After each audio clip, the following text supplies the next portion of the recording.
Good evening, everyone. It's now 6:30 p.m. and I'll declare the agenda briefing forum is now open. Going to invite Councillor Mel Rosa to read the Acknowledgement of Country. Nyan Jerapin Wajak Nunga Bujak Yakan Nijib Bil Yabado. I'm honoured to be standing on the Wajak Nunga country on the banks of the Swan River. Nyan Kadich Nunga Mo Kanakadik Nija Wajak Nunga Buja. Nyan Kadich Nija Nunga Burdia Korea Yeyi Borda Balapin Morich Nunga Kadijin Mort Where Buja Yeye. I acknowledge the traditional custodians of this land and respect past, present and emerging leaders, their continuing cultural heritage, beliefs and relationship with the land, which continues to be important today. Nyan Yanka Balapin Nunga Burdia Where Mort Nija Buja. I thank them for their contribution made to life in the town of Victoria Park and to this region. Thanks, Councillor Mel Rosa. Good evening, everyone. Welcome to our agenda briefing forum. Item number 4 on the agenda covers announcements from the presiding member. 4.1, the purpose of the agenda briefing forum is to provide an opportunity for elected members to ask questions and obtain additional information on officer reports in the draft ordinary council meeting agenda. It is not a decision-making forum, nor is it open for debate. Members of the public that may be directly affected by an item on the agenda can make presentations, deputations, statements and ask questions prior to the matter being formally considered by council at the next ordinary council meeting. 4.2, notice of recording and live streaming. All participation in the forum will be audio and visually recorded and live streamed on the town's website. The live stream will be archived and made available on the town's website following the meeting. 4.3, conduct of the meeting. All those in attendance are expected to extend due courtesy and respect to the meeting by refraining from making any adverse or defamatory remarks regarding council, the town staff or any elected member. No one shall create a disturbance at a meeting by interrupting or interfering with the proceedings through expressing approval or dissent, by conversing or by any other means. All questions and statements made by members of the public are not to personalise any elected member or member of town staff. Questions and statements are be directed to myself as the presiding member, who may choose to call upon an officer of the town or another elected member to assist with responses. 4.4, public participation time. There is an opportunity to ask questions and make statements at the beginning and the end of the meeting. The opportunity to ask questions and make statements at the end of the meeting is limited to those members of the public who did not participate in the first public participation time at the start of the meeting. Public participation time will be held for 30 minutes. Any additional time must be by agreement from the elected members. It will be in 5-minute increments. My usual practice is to allow a limit of 3 questions per person and 2 minutes per statement, 1 statement per person, in order to allow a fair and equal opportunity for everyone present to ask their questions and make their statements. However, if there are very few people in the public gallery, we can be more relaxed with those restrictions. 4.5 is questions taken on notice. Responses to questions taken on notice that relate to the agenda will be presented in the officer report for the subsequent ordinary council meeting agenda under the heading Further Consideration. Item 5 is attendance. We have all elected members in attendance, save for Councillor Anderson, who's on approved leave of absence. We have a number of members of the town's executive and staff who are in attendance, led by the CEO, Mr. Askew. Item 6 is declarations of interest. Mr. CEO, do we have any declarations of interest, please? Thank you, Mayor Vernon. Yes, I have 2 from yourself. Item 13.1, an impartiality interest. I know the owner of applicant 1 and have discussed with them about when 10 Kent Street would be advertised for lease. And item 14.3, also impartiality interest. An increased budget is sought for the synthetic bowling green. I'm a patron of the bowling club and have discussed with the club their desire for a synthetic green on numerous occasions. Thank you. Are there any other elected members who wish to make a declaration of interest, please? Councillor Crozer. Item 13.1, impartiality interest. Yep. 2 of the applicants are known to me.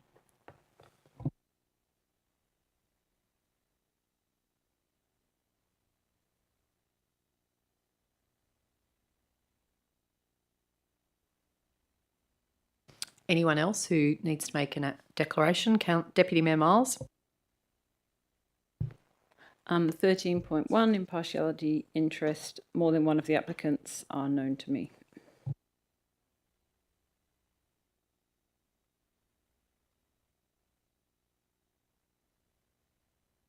Anyone else? No? All right, we'll move on. Item 7 is public participation time, which I now open at 6:35 p.m. I have 2 members of the public on my list at the moment, and we will start there. So, again, rules for agenda briefing forum is questions must relate to an item on the agenda. So, my first person on the list is Vince Maxwell. Please come forward and state your name and your suburb, please.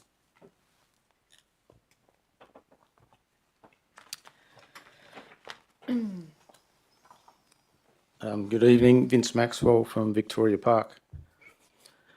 It's probably of no surprise of some things to ask about the Elizabeth Baillie tree report. So, as you know, I've been asking for information about the trees removed from the park since July last year, and the CEO has consistently refused to provide the arborist reports, maps, list of trees, etc. The Ratepayers Association have recently received some documents under Freedom of Information, but the main arborist reports are still being withheld. The Elizabeth Baillie report that you've got tonight, it's taken 3 months to prepare, yet it does not contain a complete list of the 94 trees removed, including the species, the date of removal, the asset number, and who authorised each removal. So why isn't such basic factual information contained in that report? Refer your question to the Chief Operations Officer, Ms Libicus. Thank you, Mayor Vernon. Thank you, Mr Maxwell. We have put in a summary of the trees that were removed. We've also put in the species, so we did identify all 94. We put in the demolition plans and we put in the approvals that were sought under the DAs. As contained in the report, to locate every single one of them spatially is problematic because of the many of the earlier reports didn't use the asset ID numbers. Do you have another question, Mr Maxwell? Yes. So the report doesn't attribute responsibility to anyone, and yet under the FOI, we've received data on 54 trees that were cut down, and every one of those trees was authorised by a town officer using a delegation of authority document like this. And each one of these identifies the specific tree asset number, that directs the contractor to remove the tree, and it describes why the tree is to be cut down, and each form is signed by a town officer. This one was signed off on the 9th of September 2025, well after the time that we started inquiring into this. And we'd also written a few emails and letters to the town at that stage and copied all councillors in on that correspondence. So even well after we had started inquiring into this, the town was still cutting down trees. This DOA says that it was incompatible with its environment or the direction of the urban forest strategy, and it was a bottle brush. And I didn't know the urban forest strategy was advocating to cut down bottle brushes in the town. But we have reports on 54 trees, but the CEO won't let us see the others. What's your despite question, the Mr FOI Maxwell? request. What's your question? I'm just getting to it now.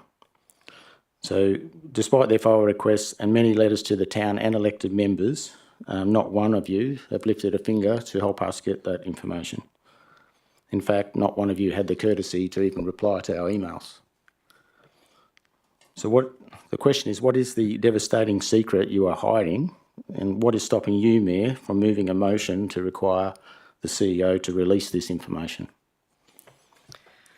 Mr Maxwell, you have sent a number of emails to elected members where we've been copied in to your correspondence to the CEO. As far as I'm concerned, when I'm copied into correspondence and I'm not asked to do anything with it, I take it as being for my information. You are involved, as I understand it, in a disagreement with the town staff led by the CEO as to what their obligations are with regards to Freedom of Information Act disclosures. Under the Local Government Act and the Freedom of Information Act, it is not council who is responsible for determining FOI applications. That's a matter for the town staff. The town staff have determined many FOI applications over a long period of time. It isn't, in my view, a matter for an elected member to simply insert themselves into that process. And the responses that I have seen come back to you from the town staff, which have been copied to elected members, have indicated that you've followed your appeal rights in relation to FOI decisions by the town that you disagree with.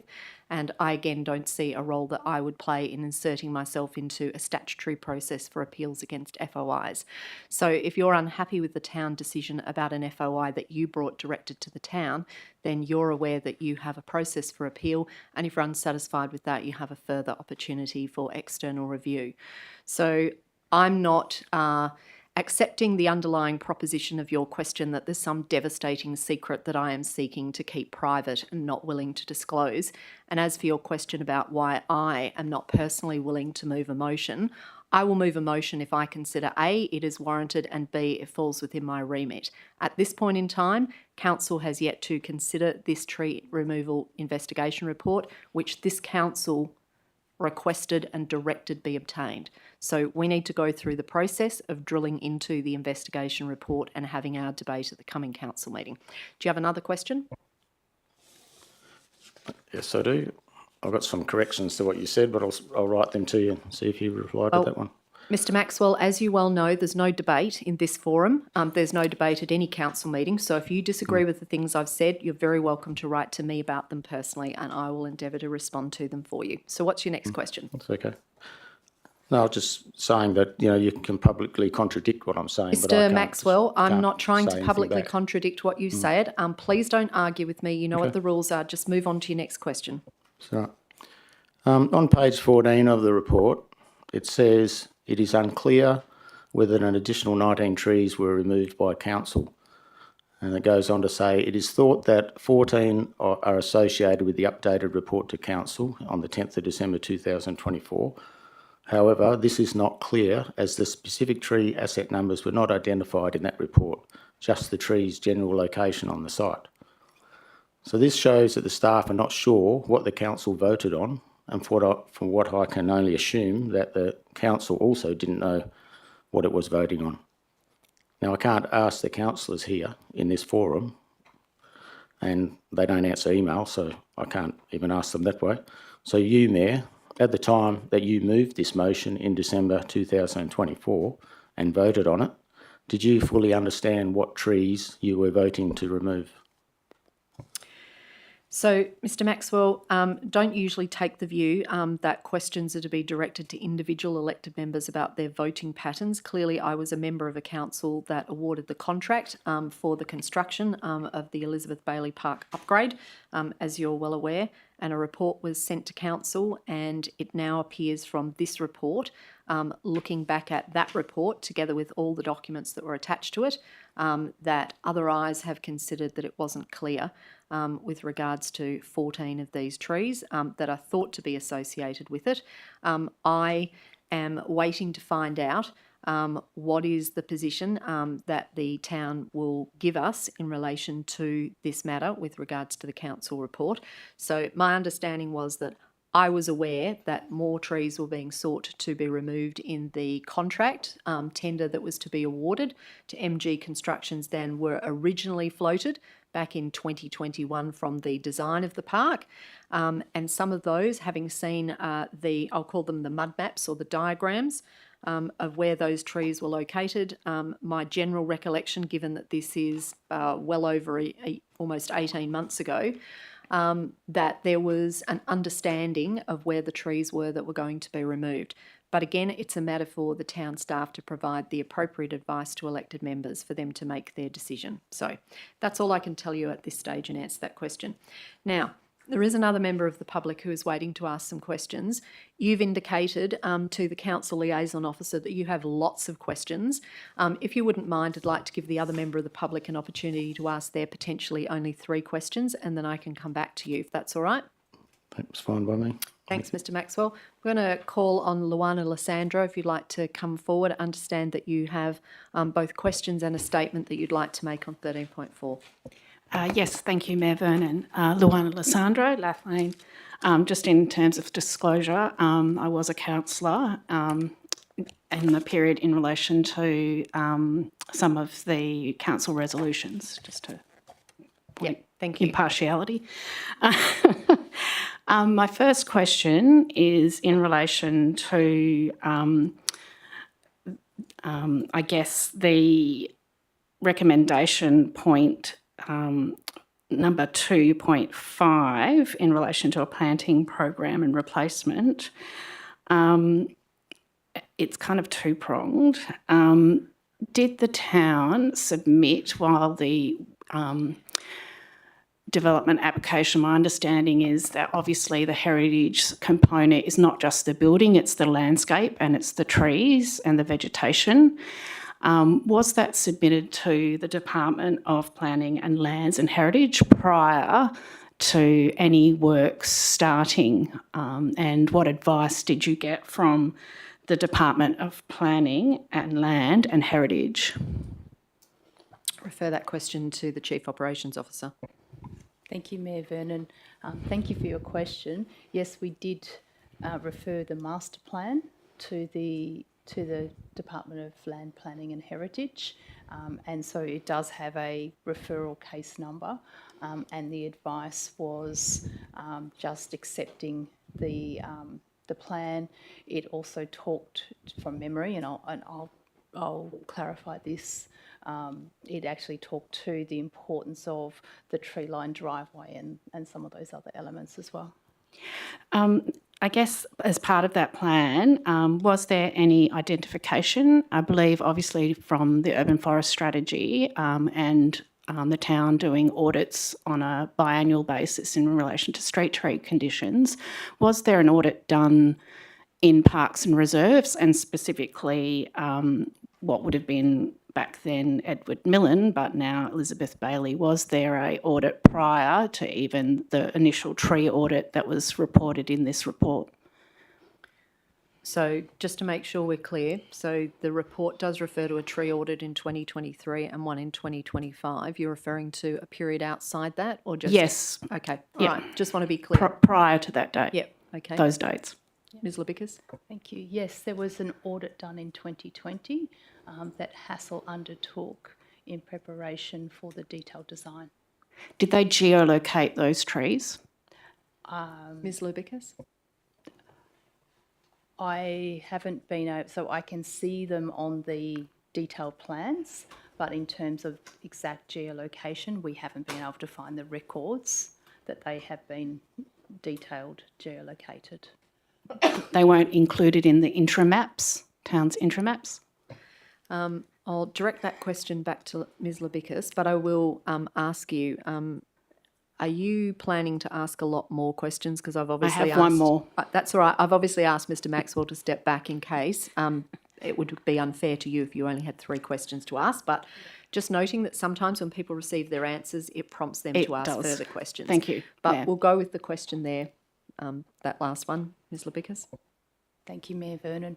No, the audit that was undertaken on behalf of our landscape architect wasn't included in intramaps. So the biannual audits, they are, but the audit that was undertaken as part of the detailed design process wasn't included.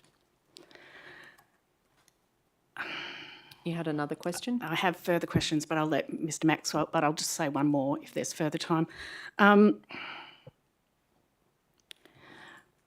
Given that the park has such a high heritage status and the, parkland and vegetation, my recollection was that we did have engagement with the Mindera group in relation to some of the cultural components of the landscape. Was there any consideration in relation to, I guess, further development and subsequent, obviously, developing a new planting program that will include the input of the Mindera group, as this particular parkland also has connections to the Hillview Terrace? And the reason I ask this question is because there is some Aboriginal ties, obviously, to Hillview Terrace, but I have heard from an Aboriginal elder that there are connections to that piece of land. So I'd like to know specifically, will the town engage the Mindera group in relation to looking at any cultural component of a new tree planting or vegetation landscaping and its ties to Hillview Terrace? Thank you. All right, thank you. Well, certainly I am aware that the town will be working with the Urban Forest Working Group on it. My suspicion is it might potentially go to them first to find out their input, but the Chief Community Planner is indicating to me that this is something that can go to the Indira Group. But Ms Labicus, do you have any different views about that? No, I don't have any different views. Absolutely, we can. So we certainly take that on board. That's a matter that can be referred to them. But I think in terms of the way the terms of reference are worded for each of those groups, I think the Urban Forest Working Group probably gets the starting input into the planting program, if in fact they haven't already started talking about it. Just to follow up from that, was there any trees under the original audit identified as culturally significant for Aboriginal people? Ms Labicus? I'll take that question on notice. Thank you. We'll take that on notice. I do have a statement, but Yep. I'll let Vince No, ask no, further if you'd like questions. to do your statement, because this is public participation time now, and you'll probably remember we roll them together. So if you'd like to do yours Okay. at once, you can stay and do that now. Given my involvement with this project, I found it quite devastating because the urban forest strategy was developed out of the loss of trees at Lathlane Park. We can't bring the trees back, but what we can do is ensure that we've got processes. We would have hoped that those processes were undertaken, especially given the fact that this is such a significant site and it has heritage listing in terms of the vegetation. I really would encourage councillors to look at a cultural component in relation to the Mindera group and getting them on board and having those ties. And also, I guess, in future, having that embedded. Obviously, the staff turnover was a key major factor in relation to handover and making sure that new incoming officers were briefed. But I find that quite perplexing because town has always been aware that this is a major project. It should have come under a steering committee and also it should have come under the Urban Forest Working Group in relation to some kind of guidance. So I hope that the town can the town will have to move forward. But really, if we're to continue, given that we're going to have a new urban forest strategy, probably a draft of that at some point this year for elected members to look at, it needs to be embedded. Trees were embedded into the strategic community plan, the previous strategic community plan. Again, that was because of what was occurring in the past. The residents really would like proper due diligence and, oversight and transparency on this matter. So I'll just leave it at that. Thank you. Thanks very much. Appreciate your time in bringing those matters to our attention. Mr Maxwell, do you want to come back?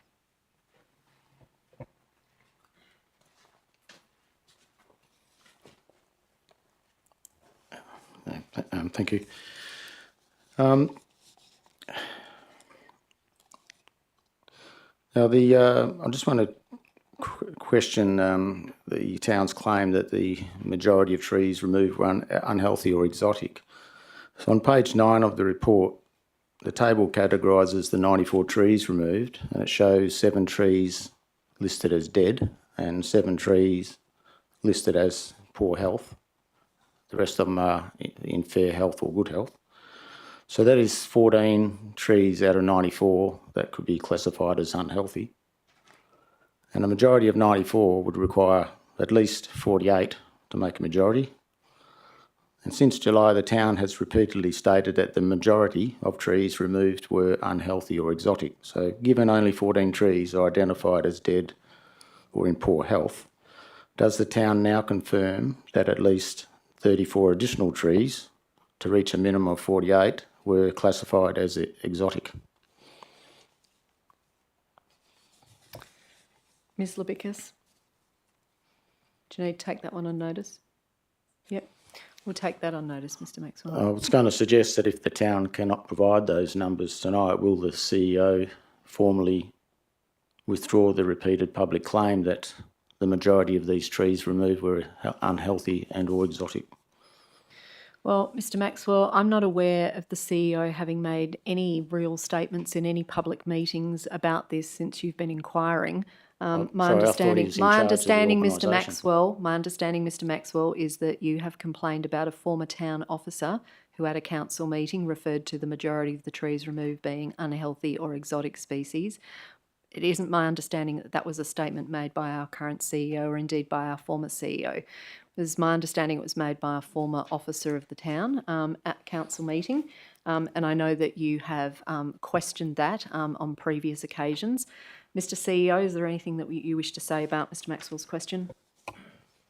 Nothing further at this stage. Thank you, Mayor Vernon, but we will take it on notice and respond to Mr Maxwell. Right, thank you. We'll take that on notice. Do you have anything else that you want to ask Mr Maxwell? Yes, I do. In relation to your statement that you say you don't have any big secret to hide, are you aware that the Freedom of Information Act specifically states that nothing in the FOI process prevents an agency from releasing information? I'm well aware of these things, Mr Maxwell, but council is not an agency under the FOI Act. The town may be, but council is not. So, the town is more than well aware of your position that as an agency they can release documentation, but it is a matter for them to determine what documents they will release and why not and in what form. And you've already told us tonight that you've had released to you a large number of documentation that appears to meet the bill of what it is that you put in your FOI for. No, it didn't. You can shake your head, Mr Maxwell, but I'm not privy to the terms of your FOI applications. The town doesn't share that information with me. The town doesn't share with myself or elected members what documents they provide to members of the public who put in FOIs, for the very simple reason that FOI applications are being dealt with by the town as an agency, they're not dealt with by council. So I don't know exactly what things you have asked for, what categories of documents over a long period of time. I don't know what documents have been released to you, all right? So did you have any other question that you wanted to ask about this report, not about FOI applications, because FOI applications are not part of this report? Okay, I've got a statement to make. Happy to hear your statement. So on page 23 of the report, it states, and I'll quote, "There was no uniform approach nor transparency of the deliberative process that was to be applied in the removal of trees. There was no clear governance. The internal management structures were not commensurate with the scale and complexity of the delivery of the work front." That is an extraordinary admission. The report identifies that at least 17 town officers were involved in delivering the project, yet there was no guiding structure pulling those efforts together. Each staff member fulfilled a defined scope, largely independent of the others. So in plain English, there was no coordination, no transparency, and no clear governance. It would be naive to believe that this level of dysfunction is isolated to just one project. This is described as the only significant project undertaken by the town in over a decade, and even here, the internal structures were not fit for purpose. The report itself reflects the problem. It is a mishmash of disconnected material, difficult to follow, and ultimately appears to conclude that no one is responsible. That in itself speaks volumes. Parts of the report appear to excuse failures on the basis of staff turnover, but organisations do not forget how to function because individuals leave. Competent organisations have systems, procedures and accountability frameworks that endure beyond any one employee. If those systems were absent or grossly inadequate, responsibility does not sit with junior staff, it sits with those charged with oversight and governance. That is the Council's role. Yet despite repeated letters, questions and requests for information, Council has shown little willingness to confront the organisational shortcomings described in its own commissioned report. Ratepayers are entitled to transparent governance, clear accountability and systems that work. This report demonstrates that those standards have not been met. So the question now is whether this Council is prepared to acknowledge that and fix it, or continue to pretend that no one is responsible. Thank you. Thanks, Mr Maxwell. There being no other members of the public in the gallery, I will now close public participation time at 7 p.m. Item 8 is presentations. There are none. Item 9, deputations. There are none recorded. Item 10, method of dealing with agenda business. As per our usual practice, we will now go through the items from the agenda which have been indicated to the administration are the subject of questions. I'm going to read those items out.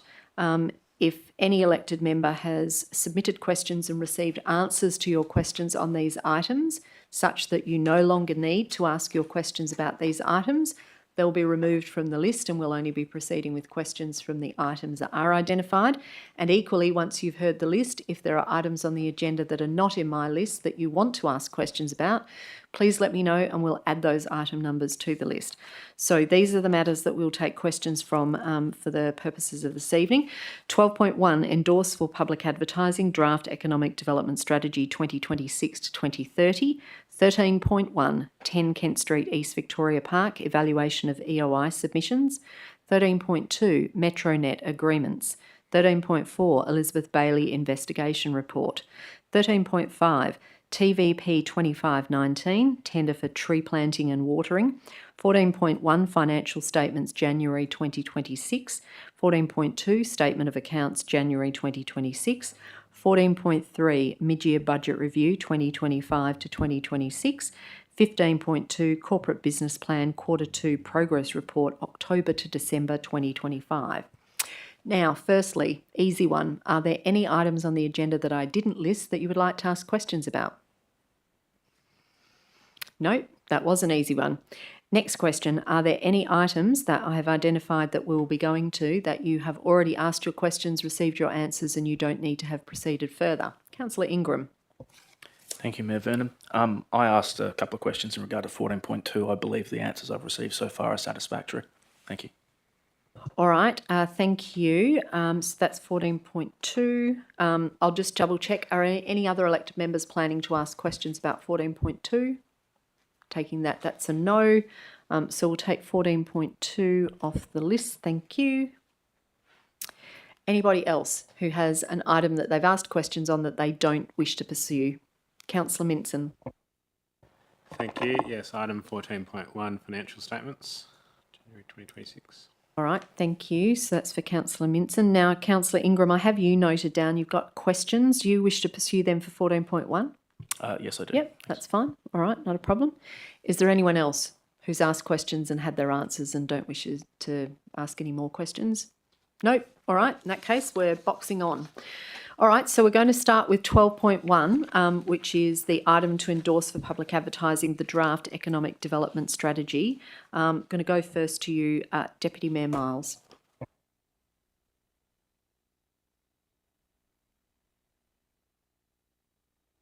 I didn't recall asking a question. Can I just have a look and maybe go to someone else? Sorry. No, that's all right. I'm just going in the order in which the governance team have informed me that there are questions, but Councillor Crozer, you're listed down for me. Have you got some questions? Thank you. Yes, many of these have been answered, but quite recently. So I've just been wanting to ask a couple of them. Could you tell us a little bit more about how we can measure community economic resilience? Okay, I'm going to go to the Chief Community Planner, Mr Doy. Thanks, Mayor Vernon. Thanks for the question, Councillor Crozer. We can generally get a read on community economic resilience through the Industry Diversity Index, which measures potential vulnerability to shocks, employment and workforce strength. So this is measured through unemployment, skills and qualification, statistics, labour force statistics, also local spending and visitor spending data, which we're able to obtain through SpendMap, development approvals, numbers of, and then also our business confidence and perception surveys, which we undertake every couple of years. Thanks. Councillor Cruiser? Do we currently use the community ID economic impact model at all as part of evaluating our community our economic development plan? Mr. Doy? Thanks, Mayor Vernon. Thanks for the question. We do. The community ID and the economic ID data comes in packages. So the extent to which we use it, I would just take on notice, but we do use portions of it. Next question. Do we currently track the percentage of chain versus independent retailers within the town? Mr. Doy? Thanks, Mayor Vernon. Not explicitly, we don't, no. Next question. Do we have the mechanisms to do so easily if we wanted to? Mr. Doy? Thanks for the question. We do, but it's not easy. Councillor Cruiser? In the implementation of the current version of our economic development plan, do we do any work to foster for-purpose businesses, cooperative models, and other similar approaches? Mr. Doy? Thanks, Mayor Vernon. Thanks for the question. Not explicitly. That's all right. Deputy Mayor Miles, did you find your questions? Yes. So the questions that I asked, I'm happy with. I don't need new answers for, but I did have some other questions. How long would it take to put together, or did it take to put together the strategy? Mr. Doy? Thanks, Mayor Vernon. Thanks for the question. I will take that on notice, actually. Thank you. All right, we'll take that one on notice. Thanks. Do you have another question? Yep. So if council was of the opinion that rather than endorse the strategy or put it out for public consultation, there was an appetite to rewrite the entire thing from scratch, how long might you expect that to take? Mr. Doy? Thanks, Mayor Vernon. Thanks for the question, Deputy Mayor. So rewriting at scratch would be a major review. So just remembering that this strategy is a minor review of the current strategy. So a rewrite is a major review. A rewrite would potentially require some external support to our economic development officer. I would say we would be looking at a 6 to 9 month process, and that may also require, in fact, that would require also a deferring of some of the other activities of that ED officer to be able to undertake the work. Deputy Mayor Miles? Would there be an option if council was of the view that we would like a different direction to potentially endorse this strategy for a period of less than 5 years, like potentially for 3 years, in order to have a strategy in place and then pursue a new direction kind of in the meantime? Mr. Doy? Thanks, Mayor Vernon. Thanks for the question. Yeah, that is open to council to do that. All right, thank you. I had some questions. So in developing the strategy, has the town engaged with the WA Local Government Association or any other local government authorities developing their economic strategies and plans who are looking at economic activity through the lens of community wealth building or wellbeing economy principles? Mr. Doy. Thanks, Mayor Vernon. Yeah, as part of this minor review, the town reviewed how economic development could be framed through a community wealth lens. And it did that by reviewing WELGA's guiding framework for economic development and economic framework for local government in Western Australia. So that is one that's WELGA released to support local governments in their development of economic development strategies. And it's also reviewed economic development strategies across other local government areas, but not necessarily consulted directly with economic development practitioners within those local government authorities. Okay, and just to follow up with that, when you looked at other local government areas, were you looking at ones that were comparable with the town's size and resourcing, or were you looking at them more broadly across any local governments who were operating in this space? Mr. Doy? Thanks, Mayor Vernon. Always more broadly, because there are lessons to be learnt from local governments that aren't similar to us, but we do take special note of local governments that may have a similar makeup in their local economy or a similar size or similar growth rate or changing nature. Yep. And when you said that you reviewed economic development strategies across these other local government areas, what was the result of your review? The result of the review is that we needed to reduce the size and, for lack of a better term, sharpen up with our economic development strategy, which is why we've seen a change to 4 key focus areas. I think the previous one had 6 or 7 key focus areas, so we've really sharpened up. That's the major change, and I would say as part of that is trying to right-size the strategy for what we're able to achieve as a local government. The major informer to the work that we've done has been WELGA's guiding framework for economic development, I would say that. All right, thank you. And in terms of that review of both the WELGA informing document and the other local government areas strategies, did that result in any actions for this strategy that's being presented to us now? It will have. I will take that on notice just so I can provide proper detail and rather than sort of speculate. All right, thank you. We'll take that on notice. So my second question then is, in trying to better understand whether the town has considered economic value creation in its broadest sense and whether we've included all the economic players who might contribute to making this a robust strategy that focuses on benefiting the people of our town, as part of the consultation process, has the town engaged the full range of trading business entities which contribute to our economic life, such as sole traders, gig workers, for-purpose businesses in major sectors such as social care, social enterprises, worker-owned businesses, Aboriginal community-controlled organisations and the like. Mr. Doy? Thanks, Mayor Vernon. The town always aims to collect feedback across as many businesses as we can, the full range of business entities in the town, and we did that, or intended to do that, through the Business Perception Survey. Given this is a minor review of the ED strategy, there has been no direct engagement outside of that Business Perception Survey and also the town's Business Advisory Group. To ensure feedback is collected from the full range of trading businesses, the town will aim to directly engage a broader cohort within the public advertising period. Thank you. My final question, has the town considered opportunities to preference and support locally owned businesses through coordinated procurement efforts with other large anchor institutions based in the town? Mr. Doy. Thanks, Mayor Vernon. My understanding is the town does support locally owned businesses through its own procurement policy, but has not considered coordinating procurement efforts with anchor institutions based in the town. Town can encourage anchor institutions to buy from local supply chains through campaigns such as our Shop Local campaign. All right, thank you. Are there any other questions about this item? Councillor Cruiser. I've read the Business Perceptions Survey. Has there been a round of community consultation or consultation with people beyond the business community that's gone into this draft?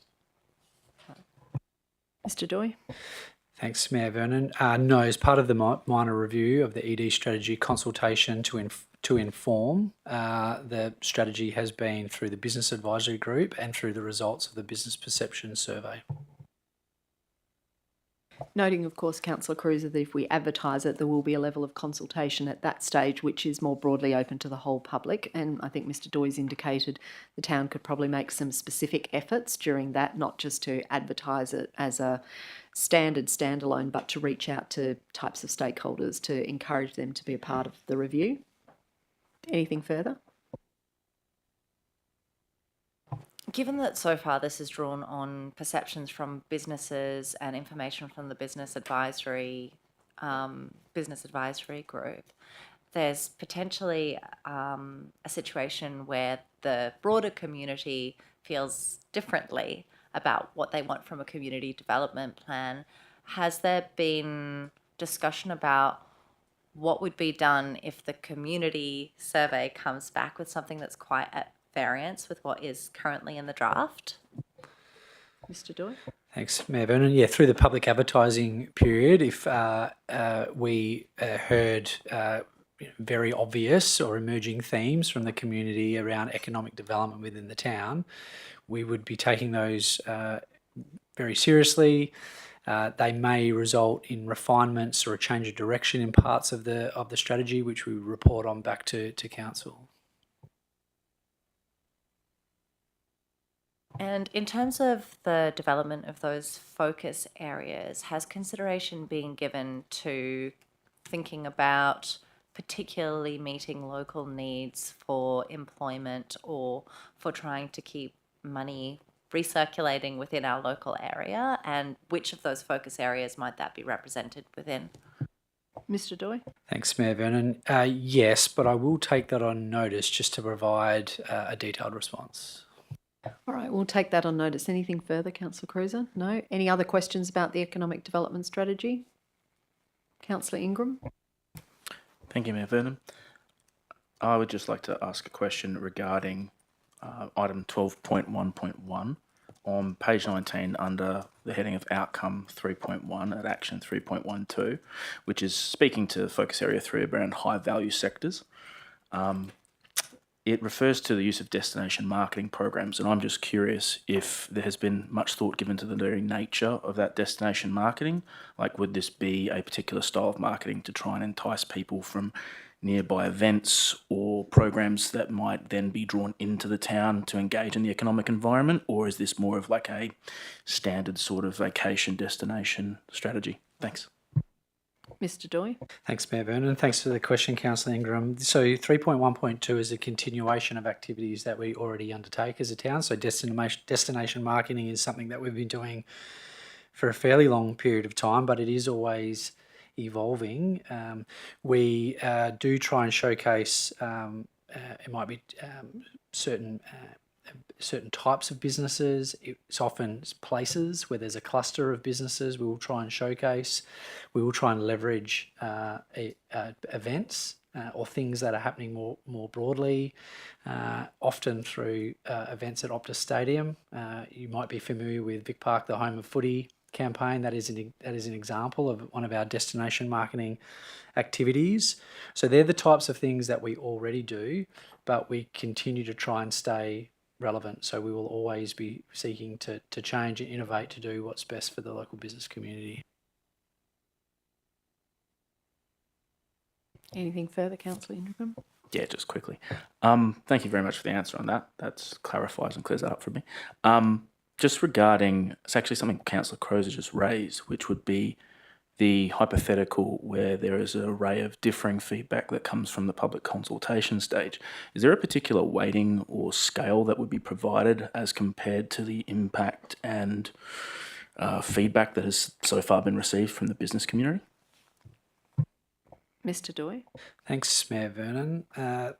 That's an interesting question. We don't generally weight the themes or the responses. We review them on their merits, and using our professional judgment, we'll take them into account, try and identify themes that are emerging based on numbers of responses or the merit of the argument, and then they may result in a change that staff professionally think is worthwhile, and then we report back on that in detail for council to consider. If there is significant changes, we may even make a decision to defer for a little while to determine the way forward. But that's how we generally do it. Yep. Thank you. Thanks, Councillor Ingram. Any other questions about this item? No? All right, we're going to move on. So moving on now to 13.1, which is 10 Kent Street, East Victoria Park, evaluation of the EOI submissions. While I'm moving my agenda, Are there any elected members who have questions? Because I have a number of them. So I'm going to throw it to anyone else who has any questions first, unless there aren't any about this item. If no one's got any, then it's going to be me. So just give me a second. So I've sent through questions, but I doubt very much there was any opportunity for those questions to have been answered. All right, so my first question, does the town have an independent rental valuation for the property based on its current zoning and based on its future rezoning? Ms Labicus. Thank you, Mayor Vernon. I am aware that there were previous valuations done. I'll need to take on notice exactly the date and whether they're still valid and what land use they were based on. All right, thank you. We'll take that on notice. My follow-up question to that is, if the town doesn't have an independent, and by that question I meant current, rental valuation for the property, can such a valuation be obtained? Ms Labicus. Yes, it can, Mayor Vernon. Thank you. My next question, given the property is in the process of being rezoned for the purpose of district centre, as opposed to its currently public open space, what are the requirements for the use of the property that a tenant would have to meet? Just as it appears, according to the officer report, there are requirements for the use under the current zoning of public open space. That might be a question for Mr Doy.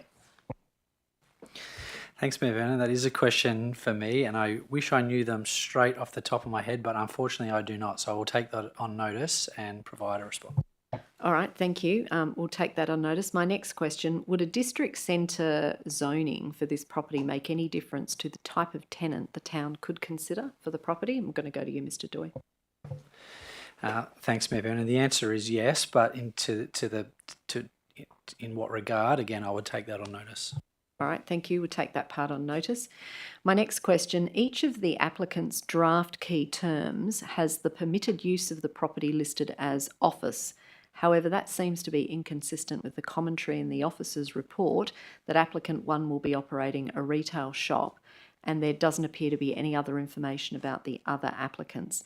Can we please have some more details about the uses each applicant intends to make of the premises? Ms Labicus. Thank you, Mayor Vernon. Yes, we will get you a more profile ahead of the council meeting. All right, thank you. So we'll take that question on notice. My next question, applicant 1 is offering $12,495, I think, in rent per annum for 2 years only with a sinking fund contribution. Do we know what that rental amount is based on and what is the intention behind the sinking fund? Ms Labicus. Thank you, Mayor Vernon. I'll take that on notice as well. All right, thank you. Take that on notice. My next question, applicant number 2 is offering $20,000 rent per annum for 3 years with further term of 2 years but with no sinking fund. Do we know what that rental is based upon? Ms Labicus. Thank you, Mayor Vernon. I'll take that on notice. All right, take that one on notice. My next question, given the officer recommendation is that council approves negotiations with each of applicants 1 to 3 in turn, assuming the first applicant says no or can't be negotiated with, yet the officer report doesn't provide any details about either applicants 2 and 3 or how the evaluation scores were determined. Could the town provide a more detailed comparison of each applicant, for example, sole trader, company, not-for-profit, and how they did or did not meet the eligibility criteria? Ms Labicus. Thank you, Mayor Vernon. We'll provide that to your head of council. All right, thank you. We'll take that on notice. And my final question, why should council consider including applicant 3 as a potential alternative tenant for the property when their EOI ranked less than 50% on the evaluation criteria? Ms Labicus. Thank you, Mayor Vernon. I'll take that on notice. All right, thank you. We'll take that on notice. Finally, again, any other questions about this item for anyone? No, not at this time. Deputy Mayor Miles. So you asked a question about the rental, market rental. Was that, were you, I'm just trying to understand, sorry, were you asking if it gets rezoned, we would expect that the market rental would change? Was that? No, that wasn't my question, Deputy Mayor Miles. I asked about whether there was an independent rental valuation for the property under its current zoning, which is public open space, and its future potential zoning, rezoning as district centre. So in other words, what would an independent valuer say the rental value of the property would be under the 2 different zonings? Okay, thank you. That may or may not make a difference to the rent. Okay, thanks. All right, so we'll move on. If there are no other questions about 13.1, we'll move on. Oh, Councillor Ingram. Sorry to jump in at the end there. Just regarding the potential rezoning, is there a particular time frame or timeline that could be provided regarding that application? Certainly, but the officer's report itself said they expect that to occur within the next 18 months. Mr. Doyle, is there anything more present than that? The Albany Highway Precinct Structure Plan is due to be heard at the State Statutory Planning Committee towards the end of May, but those dates sometimes do or often do change. If that was, though, to occur, there is a chance that the scheme amendment could come through by the end of the year. That's best case timing. Does that help, Councillor Ingram? Great, thank you. Thank you. All right. We're now going to move on to item 13.2, which is the METRONET agreements. Councillor Minson, I have you down as having some questions about this item. Thank you, Mayor Bennett. Yes. So, first question is, how does the level of maintenance service required under the funding agreement compare with the town standard for our existing parks and infrastructure? Direct that question to Ms Labickas. Thank you, Mayor Vernon. Thank you, Councillor Minson. The level of service is actually very, very similar to what we would see out on the Peninsula Public Open Space or Geo Edwards Public Open Space. Thank you. Sorry, I will just ask Ms Labickas, are you able to clarify that a little more in case that's something that elected members are not really familiar with, the level of service that we apply to those two particular areas you referred to, noting that one of them is a large major park but the other one is really a relatively small public space? Yeah. And if that's something you want to take on notice, so there's some more details, I just want elected members to understand, because not everybody at this early stage with the new council is necessarily that familiar with our different service levels. Yeah. To provide a detailed review, yes, I will take that on notice, but I guess in principle, what that typically means is more frequent mowing, more frequent weeding, more frequent sweeping of paths and that sort of stuff.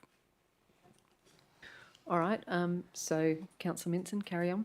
Thank you. So the next question is, do any standards set by the PTA apply on the area after the 5-year agreement? Ms Labickas?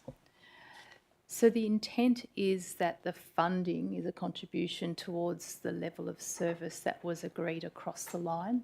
So that level of service was agreed with officers from all of the SECA councils, and that was used as the basis for the calculation for the funding contribution.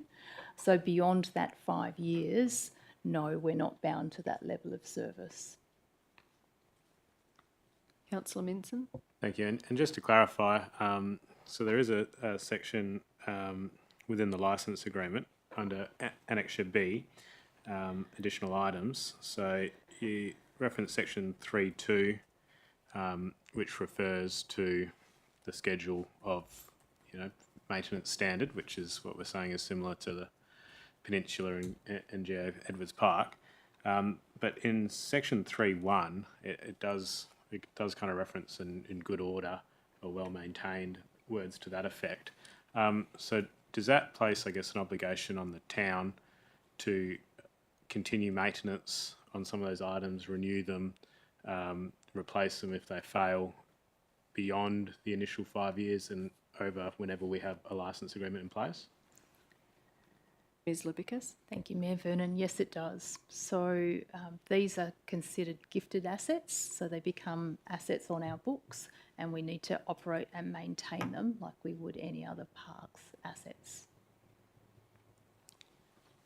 Thank you. So just to follow this up, is there a mechanism, say, getting a hypothetical now, that in the future, say, past the 5-year funding term, but we still have a licence agreement, that we have these assets and they're not performing, they're underutilised, it's not in the town's interest to continue having these assets. Is there a mechanism in place through these agreements where we can decommission assets if required?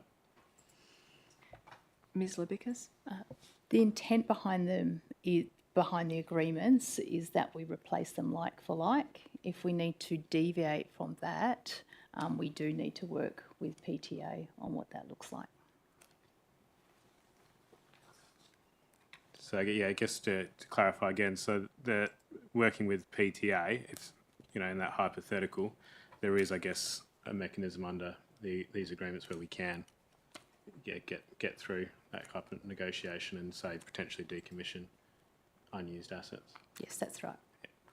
Thank you. That's all my questions on that. Thanks. All right. Thank you. Are there any other questions about the METRONET licence agreements that anyone has that they wish to ask? Councillor Ingram? Thank you, Mayor Vernon. I've just got a bit of a curious one regarding some of the provisions relating to security being used in the licensed area. It seems to indicate that the PTA will not be providing security in any meaningful fashion, and that as the licensee will be taking that on. But it then goes on to also state any security services or systems that either party has operational there is there for their sole use. Does that mean that if there was to be transit officers present and something was transpiring further in the park, they would actively not go and investigate and act upon it? Or is that something that we're anticipated to organise for security patrols going forward for the next 10 years that we might be taking over it for? Well, at the moment, it's 5 years under the agreement. That's the funding part of it, where our obligations exist. After that, it's probably a bit of a greyer area. But to your general point, I'm going to refer that to Ms. Libicus, because that's an interesting question about what's meant by security. It is absolutely an interesting question. So yes, so security that PTA provide, that's primarily around the station and the station surrounds. If we were to have CCTV or needing to provide security patrols because of antisocial behaviour, that would be on us. The question as to whether or not a transit officer saw something happening on our land, whether they would intervene or not, I can't answer that question, but happy to ask.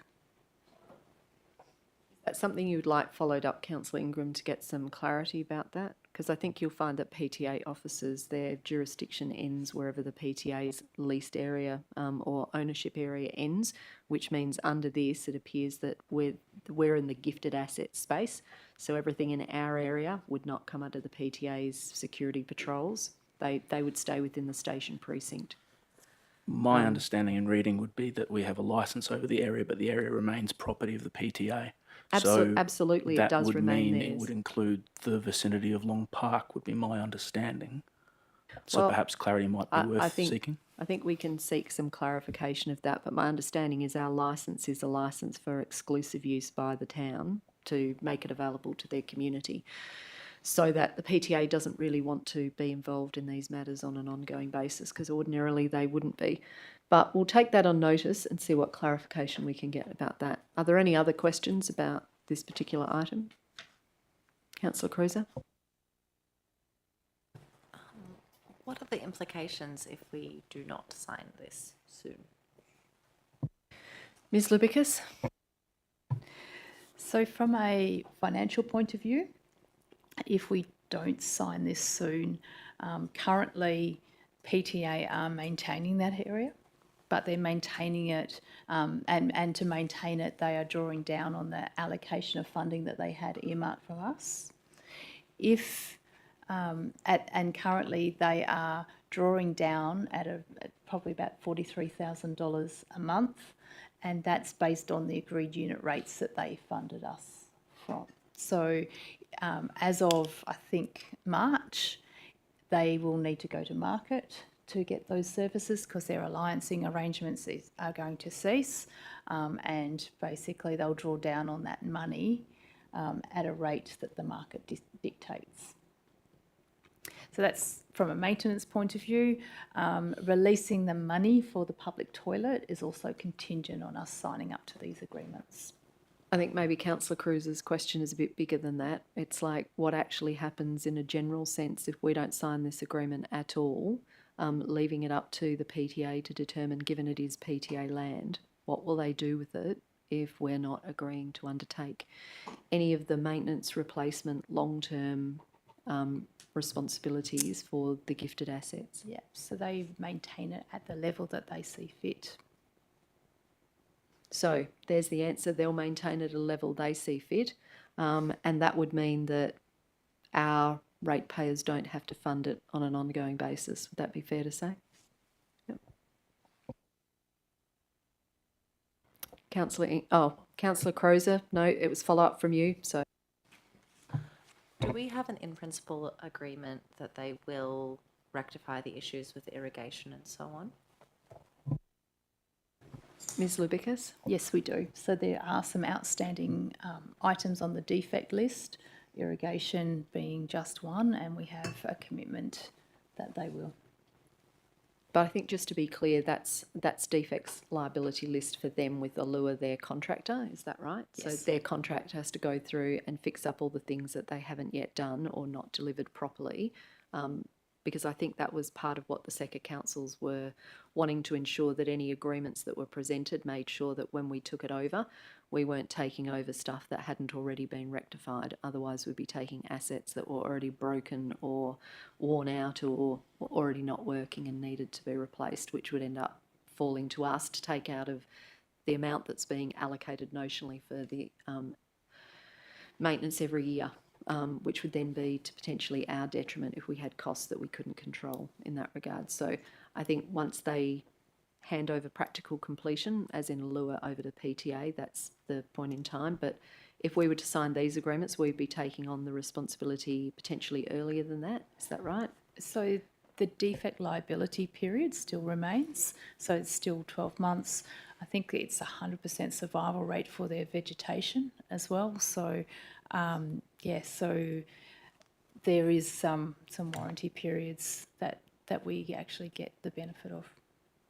All right, well, they've already blown some of that, so hopefully they'll be on the mark with the vegetation replacement. Councillor Ingram. Thank you, Mayor Vernon. I'm not too sure if this really falls as a question, but just in relation to the remarks that were made based upon my earlier question, if we're going to be taking it on notice and having a look, can we also examine the effect of Clause 23, Subclause 1 of Appendix B in, I believe, well, we're still in the licence agreement, so 13.2.3. It refers to the rights of the licensee in this licence are non-exclusive, contractual only, and do not give the licensee any proprietary interest in any part of the licensed area. So that may have some interaction with the effect of that security aspect. I just wanted to raise. Thanks. Sure. Yep. Okay, we can take that on notice. Any other questions about this particular item? No? All right, in that case, we are moving on to item 13.4, Elizabeth Baillie Investigation Report. I have listed Councillor Biondi. You had some questions that you want to ask. Thank you, Mayor Vernon. So my questions relate primarily to the front portion of Elizabeth Baillie, which my understanding is that was subject, or is the work undertaken there as a public work, so it was exempt from requiring development approval. So just noting that, I just wanted some thoughts around, the opportunity or discussion around implementing a process whereby significant projects on town land, or in our capital works program on town land, how they could potentially be referred to the town's design review panel for comment in that early period. All right, I know the questions obviously would have gone through to Ms Lubicus as the author, but I understand this might be Mr Doy's area. Did you want him to deal with those questions around the design review panel? Mr Doy. Thanks, Mayor Vernon. Was there a specific question that I was answering from Councillor Biondi? Well, I am happy to go to, because we did get some answers given in advance to Councillor Biondi's questions, so I think she's putting it on record, the questions that she asked. So we do already have answers. So Ms Lubicus, if you wanted to do those answers, and if there's anything that comes up Mr Doy feels like he needs to say, because it is about the DRP, which you and your team deal with much more likely. Yeah, you can say it. I'm going to go to Ms. Lubicus then. So yes, you are correct that there was no DA process. In terms of the design review panel, it's already open for projects irrespective of whether they're town-led or not to go through that panel and to be referred to that panel. However, this wasn't necessarily a design issue. It was in that delivery phase as much as anything else. Yeah, thank you. Just acknowledging that and acknowledging obviously in the report that there is a lot of discussion around process and implementation. And I guess the reason I ask this question is around the robustness of what comes before that, and how we consider that and how we self-evaluate as a town and self-check. Is that something that it may not necessarily be appropriate as part of this forum, because obviously we're dealing with Elizabeth Baillie, but is that something that we could discuss in broader detail around that process and perhaps around delegation or how that's done? Just considering that obviously these are significant projects that the community are interested in. Ms. Lubicus? Thank you, Mayor Vernon. Absolutely, we need to. So I think what the investigation showed was actually there was no single point of failure through in that we could actually highlight, that it was a whole heap of systemic points of failure throughout the life cycle of it. So certainly as we start to look at our mechanisms, look at our processes, look at our policies, we need to consider it across that whole life cycle and how to get improvement across that. Anything further, Councillor Biondi? Nothing further for now. Thank you. All right, thank you. Any other questions about this report? Councillor Melrosa? I found the report challenging to work through, and I read it multiple times. I think there's some issues with the way the information is being presented, so I'm hoping that, I mean, if others might agree, I don't know if they do, but I feel like there's some potentially better ways that this information could be delivered in the report, because I'm finding it difficult to match up the conclusions and understanding how the findings connect to the recommendations. One of the things that I've noticed in it is that when Council resolved in November, we had a bunch of questions in there, about 9 questions, and I feel like this report really should actually address those 9 questions very specifically, because it's very hard to find how that's actually being addressed and how our resolution's going to be answered, I guess. There's a whole bunch of other things that I just don't feel entirely confident this report's doing what we're asking it to do. So, Councillor Melrosa, obviously this process tonight is for asking questions. Is there a question you would like to formulate out of what you've just said? And it could be as simple as to ask the administration to please explain how the report addresses the matter from Council's resolution of November, but far be it from me to make the suggestion to you. It's your question. Well, I guess I'm just hoping, is there a possibility that we go back and refine this report to make it clearer in terms of how we've asked it to address specific points and it doesn't seem to actually do that. There's a lot of different information in it. It reads like a narrative, whereas it really should feel like a report. It should be very structured. So could it be better structured before the OCM? Ms. Lubicus, is that one that you're in a position to answer, or? So we have tried to put a number of structures into that report. It's been written and rewritten on several occasions as we've walked through for clarity, but certainly we'll have a look and we will put in the further recommendations, we'll absolutely draw those lines between those questions. Look, Councillor Melrosa, I think there's an integrity issue here. The town staff have undertaken an investigation. This is their report. It's not presented to Council as a draft report. It has, as to the best of my knowledge, been peer reviewed. And because of that, it stands as it is. That's why I suggested the question to you that came about from your comments. If you'd like to ask the town if they would like to say how they've addressed the matters from Council's resolution, that will help that go into the further consideration part of the OCM agenda. But actually asking the town to rewrite effectively or rework an investigation report that we've asked them to prepare is problematic. Generally speaking, the investigation team would work on the report and they would, once they are satisfied with it, release it to us. It's for us what we make of it, and we'll do that determination at OCM. Does that make that clear? Yeah, look, if I have anything that I feel like an offer, I might do that between now and OCM. You're welcome to send as many questions or comments through as you wish to. Did you want to have that followed up with the administration for them to try and address that in further consideration, how the report meets the issues that you say were part of the resolution? Yep. So we can certainly take that on notice. Are there any other questions about the report? Councillor Biondi, going back to you. Thank you, Mayor Vernon. Just noting perhaps your questions as well, Councillor Melrosa. I'm just looking at the recommendation and perhaps with your guidance, Mayor Vernon, is there a way of, there's obviously those recommendations there, but involving us more as councillors with that process, that review process on an ongoing or an incremental basis tied to the recommendation, if that makes sense? Look, I'm going to take a stab and see if I've understood you correctly. It certainly wouldn't be appropriate for council as a governing body to either be part of the investigation or the review process. We can and should be part of what comes next.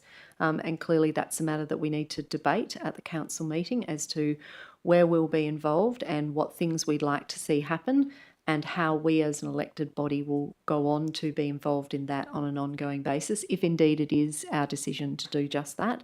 That certainly isn't something that I can see at the moment translates into a clear set of perhaps questions, but we passed a resolution to request or direct the CEO to have this investigation completed and a report to come back to a council meeting. It was up to the administration, in my view, to determine how they would conduct that investigation and what type of report they would present to us. This is the end result of that part of the process.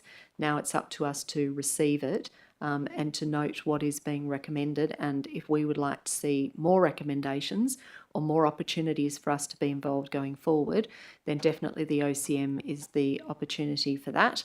But rest assured, there will be information coming your way about that in the future. So I hope that assists with answering that for you. Yes, it does. Thank you. All right, thank you. I've got some questions that I would like to ask, and in this instance, I'm not going to make any apology for not having sent them through in advance. Can you please outline for us what policies and frameworks the town currently has in place for project management, Ms. Labicus?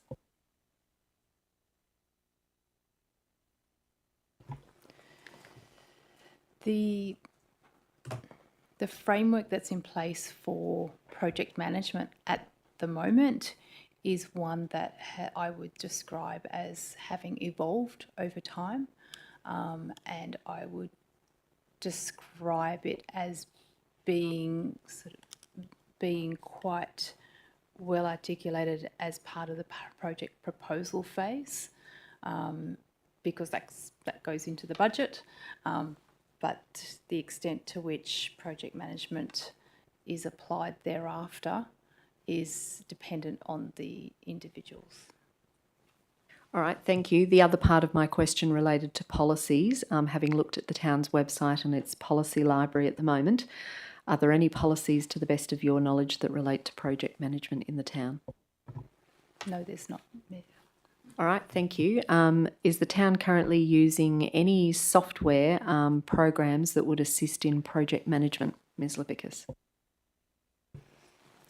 There may be instances of Microsoft Project, but certainly it's not the standard tool set that the project managers use. All right, thank you. Can you enlighten council as to what types of software project management systems are available currently and or are widely used in the market? that the town might consider in future acquiring?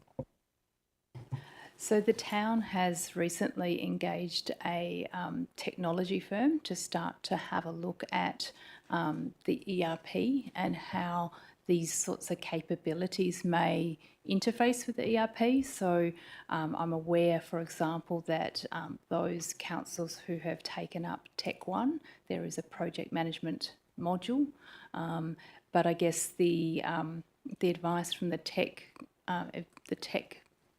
group is that you're better off buying an off-the-shelf, so you usually your MS Project complemented by some of your content managers and those sorts of things is probably the best to go down at this point in time. Okay, thank you. Maybe a question for the CFO. Are you aware at the moment, given that the manager of IT works under you, is the town contemplating the acquisition of any project management specific software that could assist with major projects like this in the future? Mr. Old. Thank you, Mayor. No, not necessarily, but if I can expand a little bit on the ERP review. So that was allocated funds in the budget last year. We are probably 2/3 of the way through the review process, and part of that does include potentially project management software. I'm cautious about putting a time of when that will be finished, because that may be something that we initiate quicker or later, replacing an ERP, which for those that don't know is the core financial systems for the town, and a lot of stuff hangs off that, is a potentially, I don't want to scare the horses, a multi-million-dollar, multi-year project. So we don't want to invest in something now that is a short-term return, but that's not to say that we won't or can't necessarily do a project management software early, if that's one of the recommendations and if that's what we think is the best way forward. All right, so I think picking up from Ms Labicus's answer, I was keen to understand if the town would consider the type of standalone, off-the-shelf project management software tool that could be useful rather than a whole-scale change of internal operating systems. I probably wasn't contemplating that. I was contemplating more something that would be probably standalone but would work within the town's existing system. Mr. Old?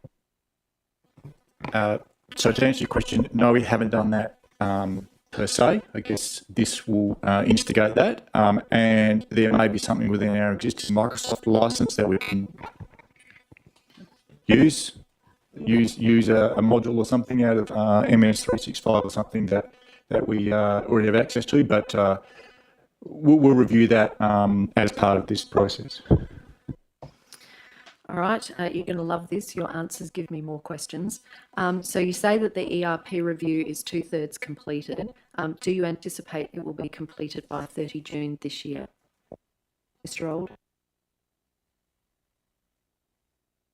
I can tell you if you just give me 1 minute. You can have as many minutes as you need, Mr. Old.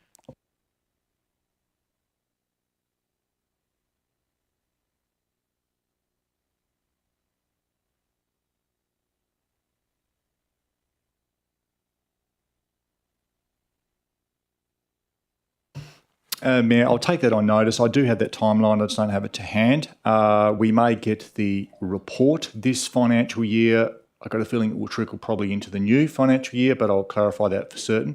That does not necessarily mean that the ERP will be installed by December this year in any way. I'm just aware of a significant procurement process that has a number of implications outside of this particular issue right now. All right, thank you. So a complementary question to that.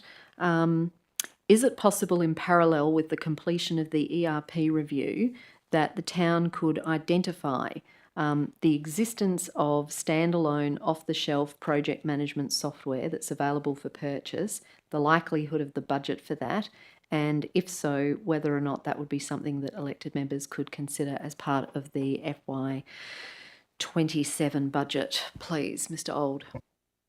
All of that will be possible, but I'll take that question on notice. All right, thank you. We'll take that on notice. So my next questions relate to the officer recommendations for the Chief Operations Officer to review and mature the project management framework to provide direction, and that review was to be completed no later than 30 September 2026. Is that proposed to require external resourcing, or is that intended that will be completed internally? Ms Labicus? Thanks, Mayor Vernon. My preference would be to secure the services of a consultant to help pick that best of breed so we can get it done quick. If it's to be done externally, is this a matter that will now be dependent upon the adoption of the next budget? Ms Labicus, noting the time between when budget gets adopted and this proposal that it be done no later than 30 September. So my favourite colleague sitting next to me has, as part of the mid-year review, identified some funding that we can that he's moved across into one of my cost centres that we can move forward with that now.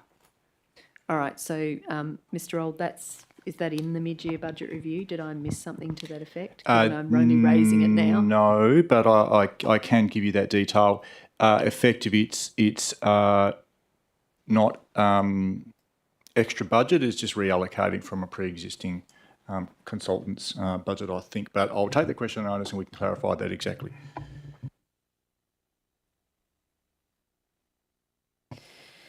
If it was to be an external resource, which is your preference, is there an opportunity for that to be a more broader review of the town's project management systems and processes, so that it's not just looking at project management in terms of where this project ended up going, but more broadly how the town approaches, shall we say, all of its capital works projects? That the kind of external resource type review that you would be looking at? Ms Labicus? Thank you, Mayor Vernon. I think it's really important that we do consider project management in its entirety, because if we do it just for our capital delivery, the rest of the business won't know how to interact with it.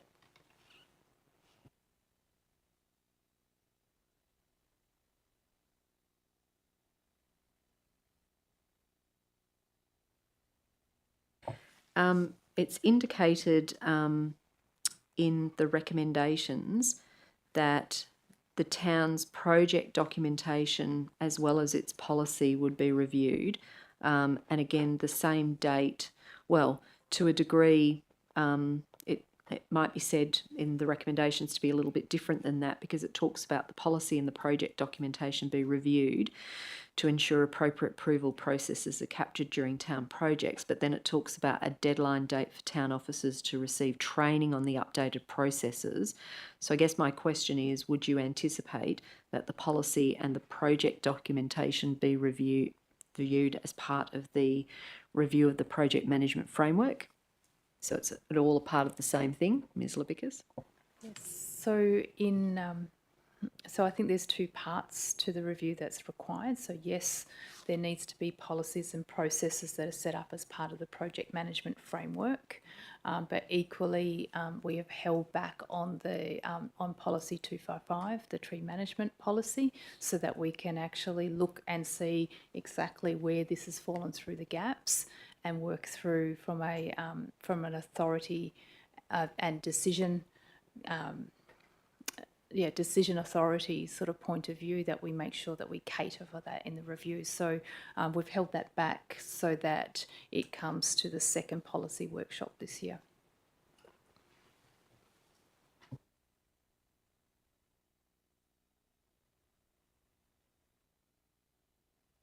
Okay, thank you.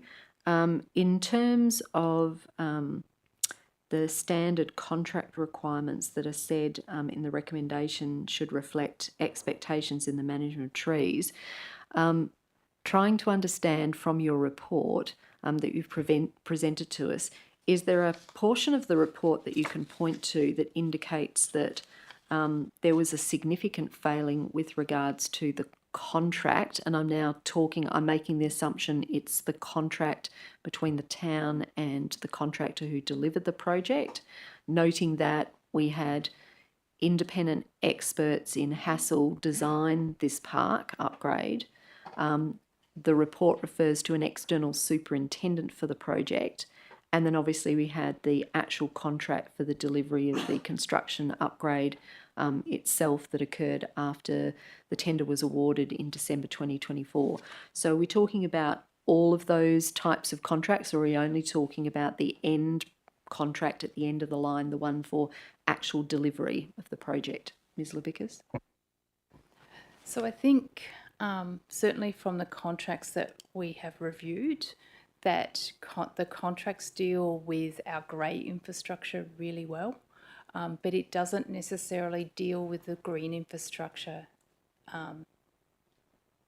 specifically. So it's almost just lumped in. So when we start to contemplate what some of the actions are associated with protection of our green assets, any kind of remedy should that not go to plan, it's really problematic and difficult for it to be located within the contract at this point in time. So, you know, we don't say if a green asset is damaged, then we're expecting Halliwell values. We don't actually talk to that because certainly there's no ability once trees are damaged to actually restore them as you could with a footpath or some other grey assets. So we really need to contemplate what that looks like.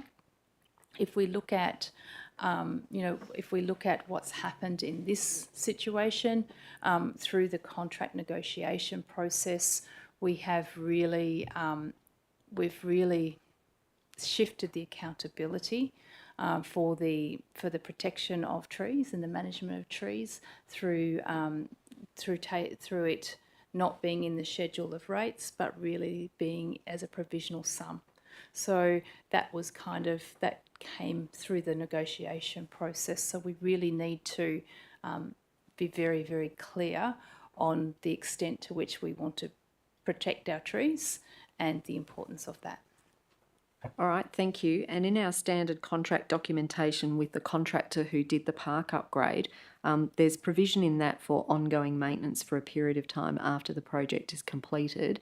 And so what did you find with regards to provisions in the contract regarding the maintenance schedule as it related to our green assets as opposed to our hard assets? You call them the grey assets. Is there anything you can elaborate to elected members about that?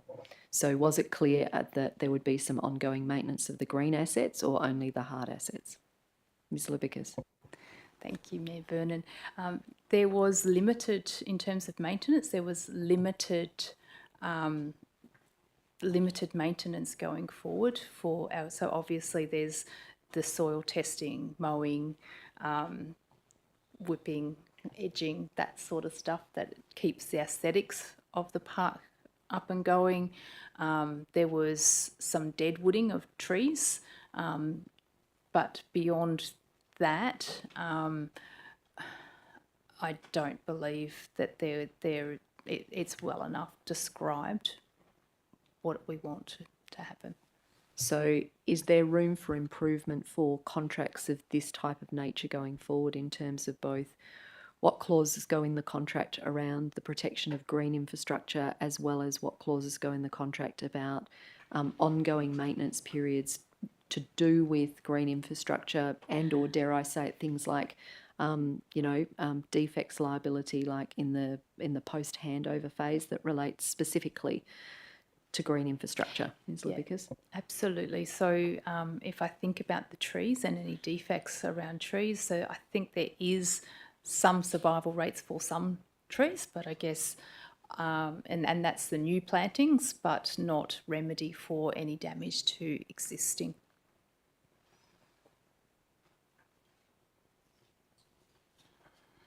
All right, thank you. Are there other questions from elected members about this item? Councillor Biondi, you had your hand up first, then I'll go to Councillor Minson.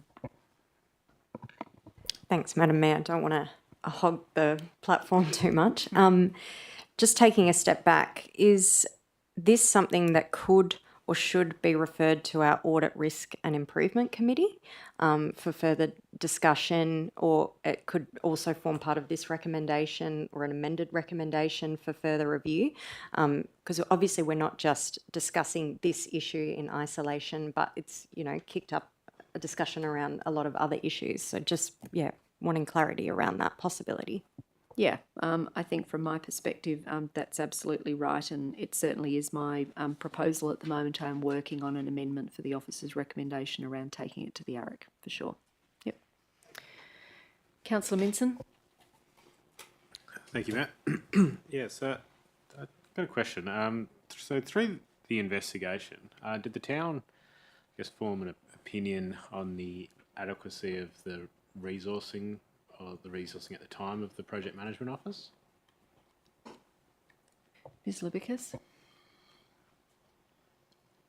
Certainly, I do hold the view that the resourcing was inadequate. So the fact that we didn't have a project management framework. So I think it's super important to recognise the difference between project management of that piece of work to the life cycle of the project.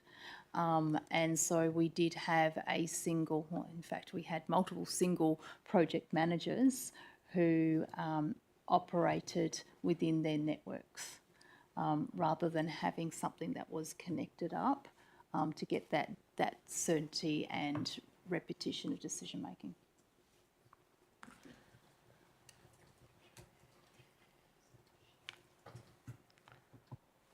Councillor Minson? Yeah, just following up on that. So when we say we had a single project manager, so is my understanding correct that the project manager, while that person changed and there was acting arrangements and the like, was that project manager solely on that project? Did he have other projects he was managing, or was that his workload was one project? Ms Libicus? My understanding is that he was, so the project manager that managed the delivery portion, that was his primary focus, and he was given higher duties to ensure that was the case. Obviously, I wasn't with the town for the majority of that, so I can't speak to whether that translated in practice or not. Anything further, Councillor Minson? Yeah, just I guess to clarify those two questions, if expectation is that that there wasn't enough resourcing for the project management office, but that we had a project manager that was enabled to be on the single large project, mostly as a primary focus or full time. Are we saying that that lack of resourcing is then to do with support staff within the project management office? We're under resourced for, I guess, support and staff to a project management office. I think the report references customer engagement, officers or environmental officers or people providing that expert support to a single project manager. Is that where we're getting towards? Ms Libicus? Thank you, Mayor Vernon. I think the way I would explain it is that this project appeared to commence, and the processes that were wrapping around it were such that the project manager needed to ask for help and pull in support, rather than there being a drumbeat where we provided support, helped strategically resolve issues, and sort of guided it through through beyond the day-to-day. Yeah, and just another follow-up question. Would we be anticipating going forward, obviously it gets a bit hypothetical, that we would be looking for an increase to the budget for the project management office to implement a potential updated project management framework? Ms Libicus? I think initially, as we develop up those processes and that framework, then yes, there should be additional monies, but we realistically need to have a look at the work that we're asking them to work on as well. So currently our project management team, they deliver everything from parks to buildings to roads. And so it's almost like we recruit people for their specialised skill in those construction, but then we turn them into generalists. So I think we need to be smarter in our structure. In terms of those additional resources, I think we need to be better connected. So, we should be leveraging Paul's area, for example, with that stakeholder management. They should be working with us to do a stakeholder map, looking at the influence, looking at how best to reach those, because the Paul's team are best placed for that. Similarly, the procurement team, in terms of contract management issues and other things, how do you do? So I think it's more connecting it in rather than giving money, awarding a contract, go. Thank you. And just a separate question. Is there a reason that the report doesn't have an authorship page and a accompanying sign-off by someone in C-suite? Ms. Libicus? No, there's no reason. We can adjust that. Thank you. Thank you. Thanks, Councillor Minson. Are there any other questions? I'll probably formally put one on the record, which I think is probably worth taking on notice. So I actually mentioned it beforehand. I mentioned it on the basis that it's what I've been told, but it isn't part of the document. The investigation report, my understanding is it was peer-reviewed external to the organisation. Do we have something from the person who externally peer-reviewed it to indicate that they had done so, Ms. Libicus? And if so, is that something that can be shared with Council and the public as part of the future report that's coming to OCM? Thank you, Mayor Vernon. Yes, we do have an email from the person who did the independent peer review. We're just working with him to ensure that he's comfortable that that becomes public. All right, thank you. Are there any other questions from elected members about this? No. All right, we will move on. Now we're going to 13.5, which is the tender TVP 2519, tree planting and watering. So I've got a couple of questions already indicated, so I'm going to go to you, Councillor Melrosa, first. Might have been answered. You're satisfied with those? Councillor Minson. Yes, thank you. First question is, how do the rates and estimated costs compare to the previous contract? Ms. Libicus. So there have been some slight changes in the schedule of rates. So, and despite us saying in the reply back to you that they were nuisance, they weren't, they were more nuanced, whereby we are, we've now got differentiation in the schedule of rates for different volumes of water, whether we're adding soil wetting agents and that sort of stuff. So it's a little bit, so to sort of say, how does it compare? It's kind of, it's difficult. So I did quickly pull out, so the previous contract had been in place since 2020. And so it does have the mechanism to apply a CPI increase. And so, and I know Councillor Melrosa asked about increasing costs, and what I deduced is that for the watering of a tree, we have experienced a 5% year-on-year increase across the term of the contract and with the proposed unit rates. When we sat back this afternoon and sort of said, is that good, bad or indifferent?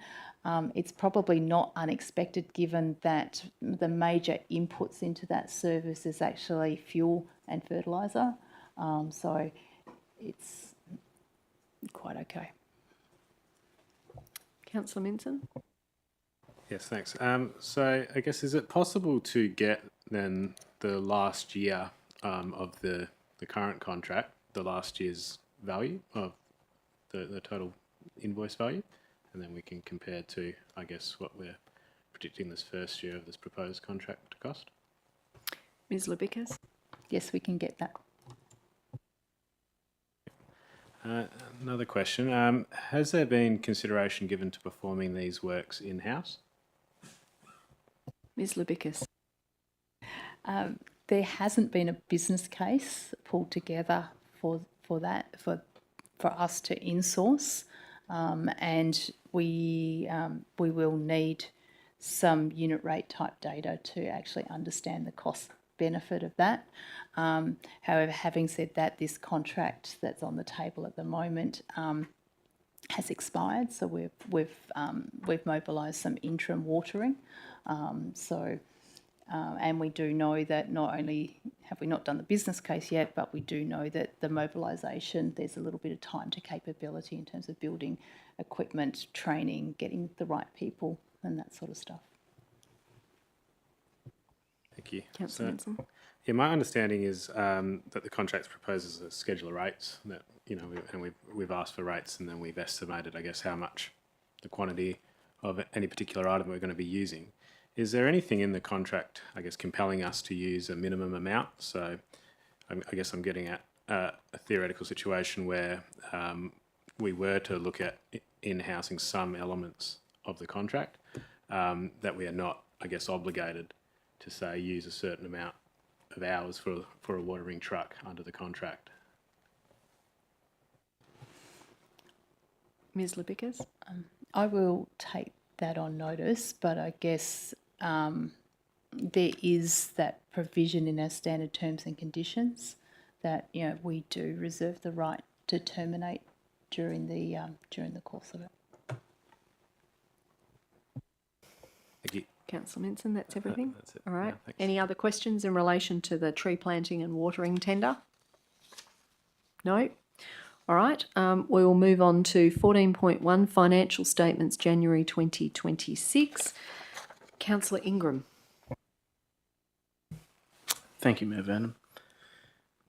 Let me just give me a second. I'll grab that question up. No worries, that's fine. So I was asking in relation to item 14.1.1, just basically inquiring to try and get a bit more of a fulsome explanation regarding the apparent drawdown on reserves and a couple of instances where there's referral to timing issues that may have impacted a couple of areas in the January monthly report. I clarified these with Duncan earlier regarding the profit on asset disposals, loss on asset disposals, depreciation and proceeds from borrowing. So I just wanted to get a bit more of a in-depth explanation for those, if that's possible. Thanks. Go to the CFO, Mr. Old. Thank you, Mayor. Thank you, councillors. So the in the attachments, the proceeds from borrowing is $2.2 million, which is for Ed Millen or Elizabeth Baillie, potential loan to fund that. We estimated we would have been drawing down on that at this point in time. Once we know the final project costs, and if by some chance we are under budget and we only need to draw down $2 million, we'll only do that. We do have to go. So the loan has been approved by council through the budget process. We do need to go through the formal process of applying to WATC, so the Treasury Corporation. As to timing of that, we'll probably look at that in the next 2 or 3 months as to that. The other matters that does relate to the update of our capital asset schedule and capitalisation of our assets year to date. Council would be aware that we haven't had a clearly defined or clear process for now, for some time. There was using external software which we have stopped using, but we have now taken it back to our core ERP. So that's just a matter of timing of getting all that done through some resourcing constraints, in-house resourcing constraints. We're using outside assistance to capitalise that. The primary issue is for complex assets in particular. For example, the park that we've just done up, the finance team don't necessarily know the fine details, but we do need some subject matter expert to say, for this building, there's $300,000 for the roof and $500,000 for this and $400,000 for that, as opposed to a lump sum, because I would appreciate a different rate. So Aldous and I are talking frequently about getting that that updated and who we use probably externally at this point in time to assist us with that process for that detailed componentisation. Great, thank you. Any other questions about 14.1? Can I just go back to you, Mr. Old, to pick up on that last point you made when you point to, for example, like new assets that we've acquired, of which in the last sort of, say, 6 to 8 months plus, we've got a new skate plaza multi-activity zone, as well as now Elizabeth Baillie Park. So does the town, as a matter of routine practice, go out and have those assets assessed as to their value, as in an asset valuation of them as brand new assets, given that we're required to do asset revaluations every 5 years by the Auditor General, and not having a starting base of what the asset's value is when we've just created them would then be problematic when we go to do revaluations. So is it standard practice that there'll be asset valuations done on these as brand new assets? No. If you acquire an asset between the revaluation cycles, you take it on your books at the price you paid, basically. What I mean, a expert is, say the project costs $1 million, just because it's an easy sum. There might be $100,000 that is not a genuine capital. That could be project management or something. So we might have to expense that in the year, and it's the subcomponents and the rate of depreciation that we should apply to that. So the invoices might be 25 different invoices, and then the external expert will say, well, the cost of that 40% should be for the roof, 50% for the structure, and 10% maybe for car parking or something. So the requirement to do the revaluation for fair value is not on new assets. It's only when you get to the new asset cycle. So if we get a new asset year 1, we might wait 4 years till we do the revaluation in year 5. If we get it in year 4, then we'll revalue it in year 5, if that makes sense. So the initial take up is what we've paid for it, basically essential through our budget or through our actual expenditure. Okay, so if the new assets come in through a contract that we've given to X, and it produces, as you say, a whole lot of different components. Some of it is project management costs, but some of it is actually the cost of the hard assets. Are you then going on the acquisition value based on the contract schedule for each individual item that is basically purchased or built or created to be installed, such as you pointed out, a structure, a roof, a ramp, etc., etc.? Is that how we do that? By and large, that's correct. So it will be on the invoices paid. So the contract might be, for $1 million, and we actually paid $953,000 or whatever it is. So it's actually on the invoices paid.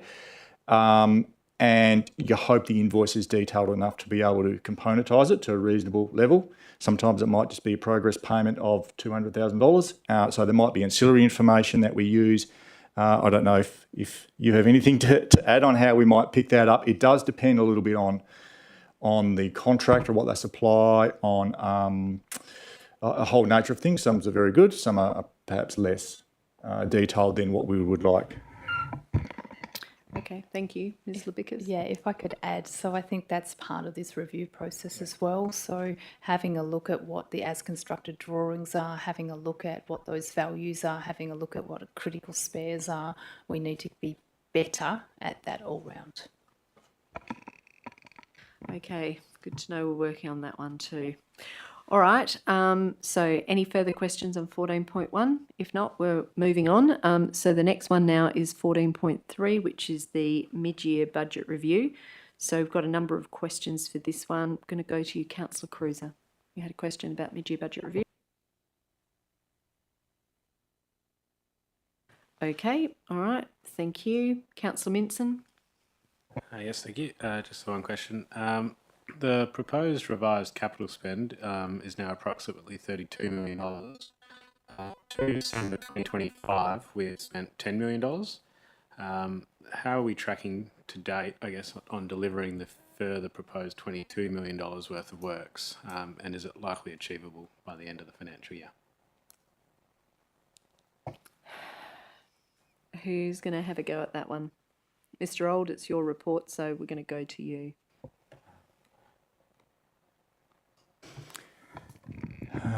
Thank you, Mayor So just getting the January I know we're talking about the budget review, but getting the January financial statements up, because that does have the capital works listed to the end of January.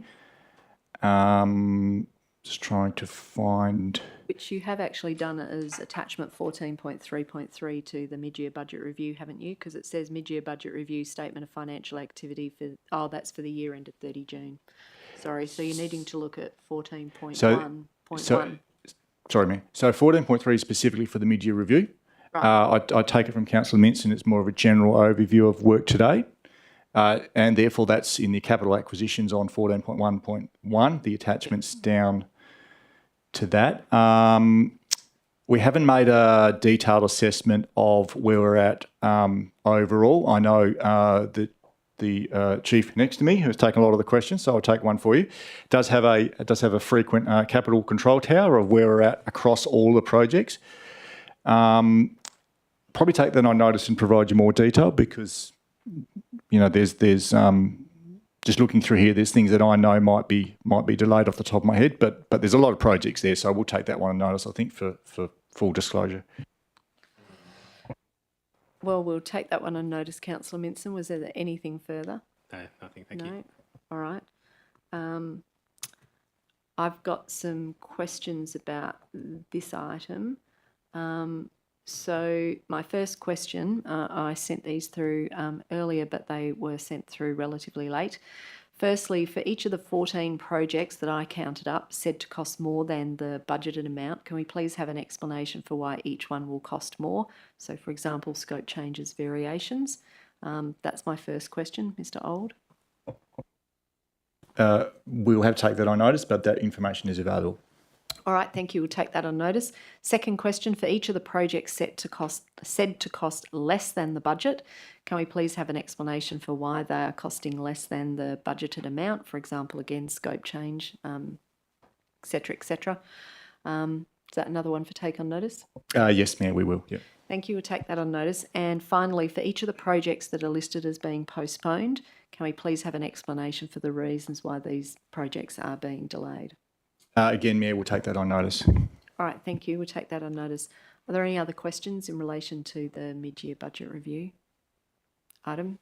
No? All right, thank you. The next and final one on the list is 15.2, the Corporate Business Plan Quarter 2 Progress Report, October to December 2025. Got some questions from you, Deputy Mayor Miles. Yes, I had some other questions, but they're not really related to the agenda item, so I'll send them separately as an elected member request. All right, thank you. That's fine. In that case, we've come to the end of the items that were indicated from the officer reports. So item 16 on our agenda tonight, motion of which previous notice has been given. There are none. Item 17 is public participation time, which I now open at 8:27 p.m, but noting there are no members of the public remaining in the gallery, I'll close it at 8:27 p.m. Item 18, questions from members without notice on general matters. Are there any questions from members without notice on general matters? Councillor Biondi. Thank you, Madam Mayor. I just had a general question about street tree planting. It's a burning question. It keeps me up at night. How does the planning for that occur? Like, does the town look at development potential of sites where future crossovers may need to go in and work out where an appropriate location for a street tree could be planted? I'm going to give that one to Mr. Doy because he's desperate to have his share of questions tonight. Thanks, Mayor Vernon. I do like a good question at this time in the meeting. So we do think about that, and that is generally covered in the spacings that we apply to our street trees to make sure that if there is a lot or a series of lots or a block that has development potential, that there's enough spacing between the trees to allow for future crossovers. So that is something that we think about. We do also think about existing crossovers which may now be redundant that we can remove to facilitate street tree planting as well. With our methodology for where we choose, it's things like key connections between destinations, areas that have been identified as hotspots with our urban heat island mapping that we undertake biannually. There's a range of different things we consider. Any other questions from elected members without notice on general matters? No? Oh, Councillor Ingram. Sorry, I thought you were pointing back at Councillor Biondi there for a moment. No, sorry, not to be outdone. I've got to take a last stab. I actually missed the boat on raising a question regarding 13.3, so I was hoping I might just be able to ask a bit of a quick query with it now. I noticed that there's 2 separate period reviews. Is that a no? Well, you're in questions from members without notice on general matters, which generally doesn't relate to agenda business. But look, if it's a quick question, we'll let it in this time. But as I say, we generally try to follow those rules, noting that you do have other opportunities to send through requests for information as an elected member. Fantastic. Well, then I'll What's just the question? keep it direct. I just noticed that there's a reference to 2 different periodic reviews, one being 6 to 12 months and the other being 18 to 24 in the detailed discussion area of that particular item. I was just curious if that was the sort of standard best practice in the industry in order to allow for things to develop to that point to then really sort of dredge up if there are issues, or if it's better addressed earlier. Thank you. Ms. Labicus. Yeah, that is the industry best practice for these kinds of initiatives. All right, thank you. That looks like that's just about everything. We now have the remaining item on the list is item 19, which is confidential matters. There are none. And so on that basis, at 8:30 p.m, we are finished for the agenda briefing forum. Thank you everyone for your contributions tonight. Thank you to those who joined us on live streaming. We're adjourned.